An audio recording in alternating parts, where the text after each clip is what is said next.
Hello दोस्तों, कैसे हैं आप लोग। आशा करता हूं कि आप सब सही होंगे। दीपावली पर्व की हार्दिक शुभकामनाएं। आज दिवाली का त्यौहार है। आशा करता हूं आपके परिवार में और आपके सभी जानने वाले स्वस्थ हैं, अच्छे हैं और आप इस त्यौहार को बहुत अच्छे से मनाने वाले हैं।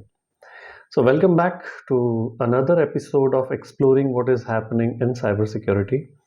पिछला वीडियो जो कि मैंने सेल्स ड्रिफ्ट अटैक के ऊपर डाला था, thank you so much for your feedbacks on that.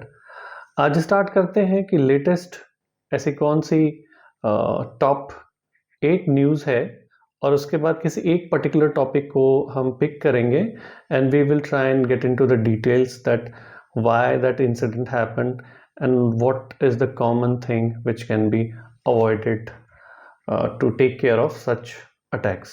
Okay, so the first news is that Qantas data breach, over 5 million customer exposed. Qantas is an Australia-based airlines company, शायद आपने सुना होगा, and there's a major data breach. It is to be said that around 5 million. 5 million is the number which the data has been 5 million customers' data has been exposed, which includes some personal things like names, emails, phone number, address, date of birth, and frequent flyer membership details. My God, this is critical. So that's point number one. The second news is around widespread Sonic Wall SSL VPN compromise. It is said that a critical threat campaign targeted over 100 Sonic Wall SSL VPN accounts across 16 organizations, and 16 organization names are not yet available with us, but it is to be said that they are high profile customers. So that's news number two.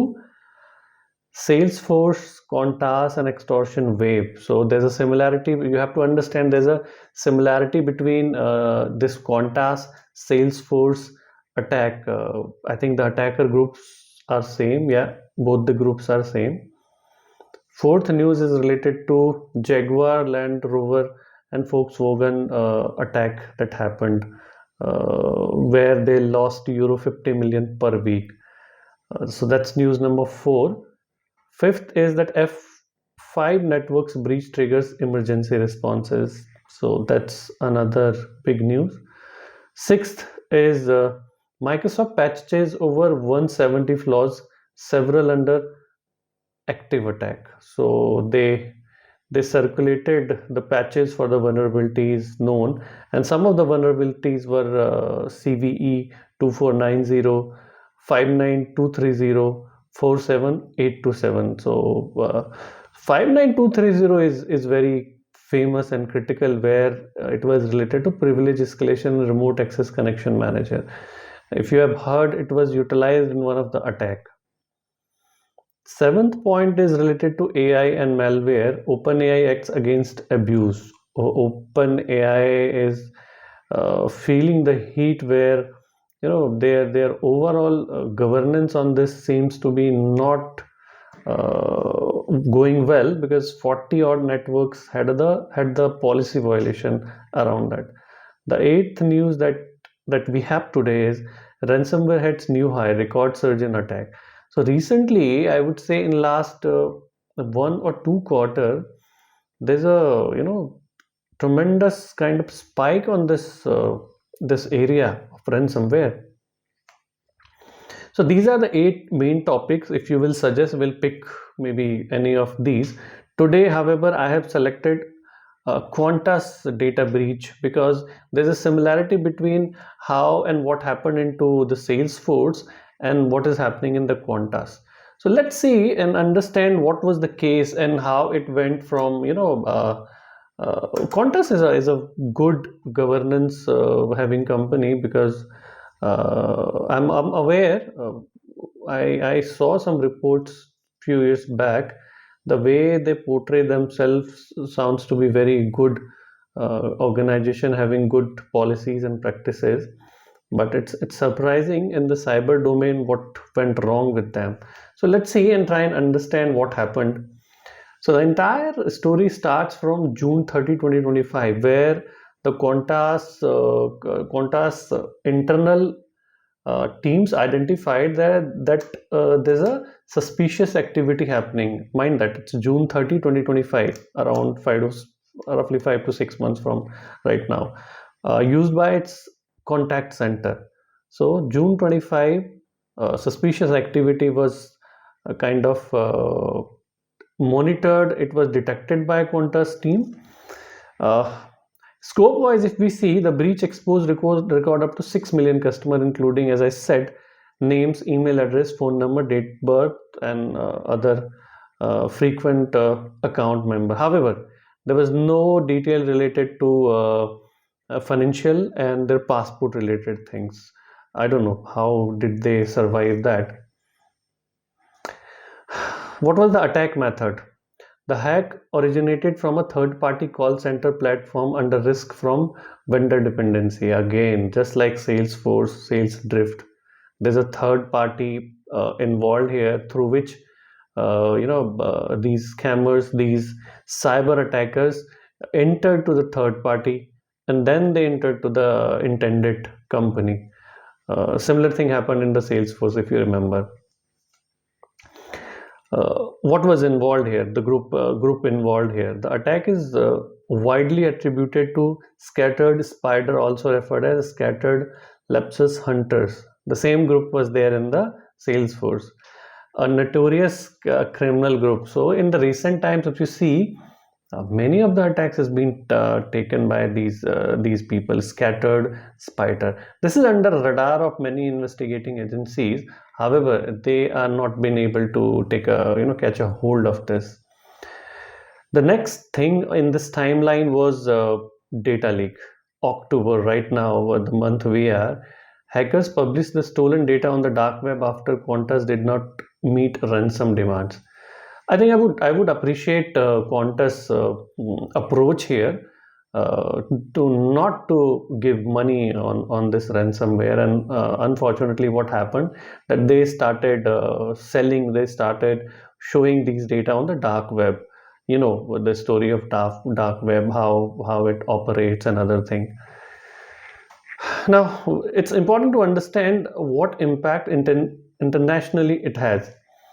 So the breach was part of a large campaign targeting multi-global enterprises, with Qantas noted as one of the several impacted through the Salesforce ecosystem. So yeah, it has a linkage related to Salesforce. Yeah. Customer impact. Qantas begins direct notification to affected customer and provided support such as identity protection services and 24 into 7 helpline. I don't know how much this helps, कितनी इस चीज़ से मदद मिलती है. एक बार data आपका dark web पे अगर अवेलेबल है, आप के नाम, आपके डेट ऑफ बर्थ, ये तो PII हो गया ना. So these are very critical thing. एक बार ब्रीच हो गया, आप क्या सपोर्ट दोगे अपने कस्टमर को. Legal action. Qantas obtains a court injunction to prevent publication and sharing of data but could not stop its appearance on dark web. Now tell me, so courts and other legal enforcement things are for those people who follow the law. अब आप क्या कर लोगे court का order लेके. Dark web कैसे operate करता है? Dark web is a place where people, where groups, where companies operate without any name, anonymous.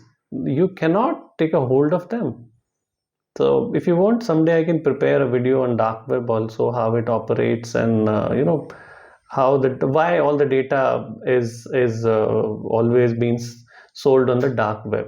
So there's an interesting story I want to share that I heard it somewhere in Amit Dubey's podcast that in 2008 4 interesting thing happened.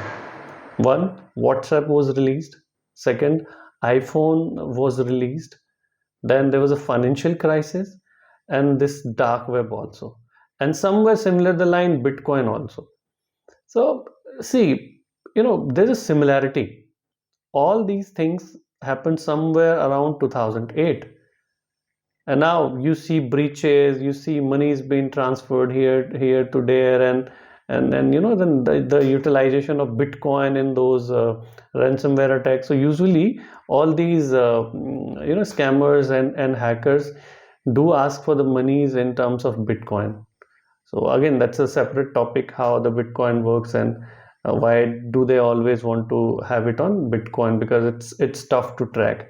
And same with the dark web. On the dark web, you cannot track somebody, where that money came and where this goes. So what does the expert say is that the role of social engineering, that's wishing, and the lack of sophistication get high impact on attack. So social engineering is becoming a very critical thing in any organizations. Understand, it's always been said that the most vulnerable part in our entire system are humans. Systems are vulnerable, they get patched. What about humans? See, humans can be influenced very easily by triggering them with some, let's say, anger, with some instant emotion in terms of fear, anger, those sort of things. So, and while these social engineering things happen, they, for an example, on a service desk call center, somebody will call that I'm a VIP user of this company, and they might get some information from social media. We all use social media. We put so many information that, hey, today I celebrated my birthday. When you're saying that on a social media that today I celebrated my birthday, that means one PII you're giving freely.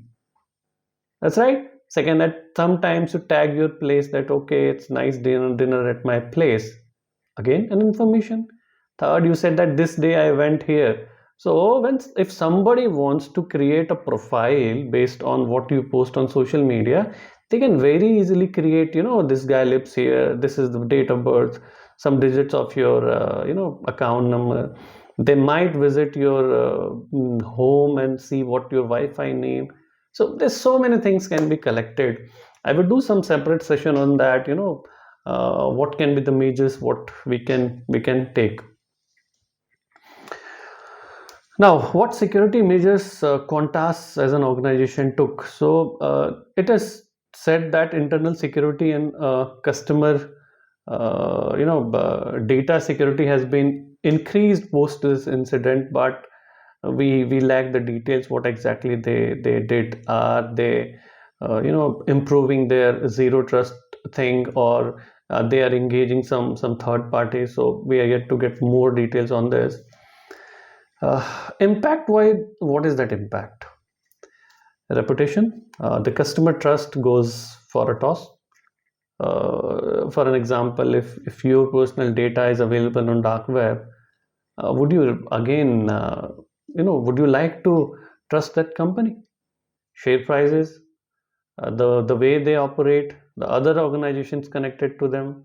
Now see, through a third party, it entered to the Qantas. Now through Qantas, it can go to some other organization also. So all connected organizations has to be very, very cautious while they learn about these news. And that's why for a cybersecurity professionals, you have to keep an eye, because we are living in an interconnected world where one organization gets impacted, they are connected to other organization, it can spread like corona, the COVID, this thing. There are certain similarities, between Salesforce and here. I think both the places, I don't know, third party risk management was how good, how effective their assessments were, and on all those penetration testing and all what they were conducting. So that's area of investigation. What should the affected customers do? For an example, later on, uh, you know uh, let's say your data gets exposed in a similar manner. So what should the customer do here? Monitor account for suspicious activity and be cautious with unsolicited contact claiming to represent the same company. Okay, so now the fraudster can see this opportunity, and they might say that I am calling from company, and they might try and contact you. So be double sure, be aware that when you are 100% sure, then only talk on that topic. Follow whatever guidelines has been given by the company. In this reference, obviously whatever Qantas is circulating to their customer, they have to follow on that.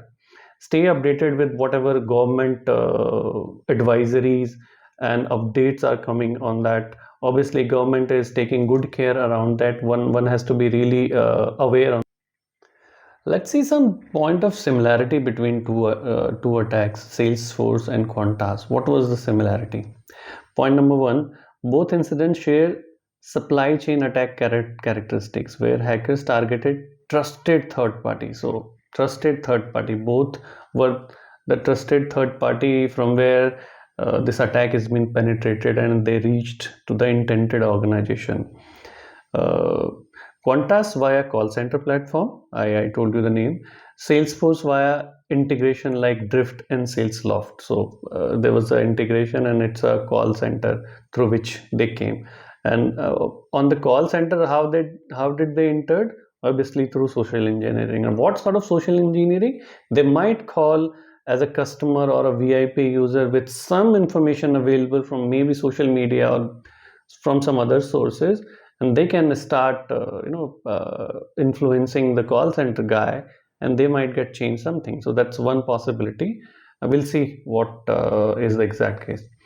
The same or similar criminal group, yeah, correct. So scattered spider was the same organization or same group of these attackers which was involved in Salesforce. Organization in both breaches faced challenge due to indirect compromise, vendor obviously, service providers, rather than direct system attack, showing gap in the SaaS and integration security. Security as a service, SaaS, and integration security, as well as third party risk management.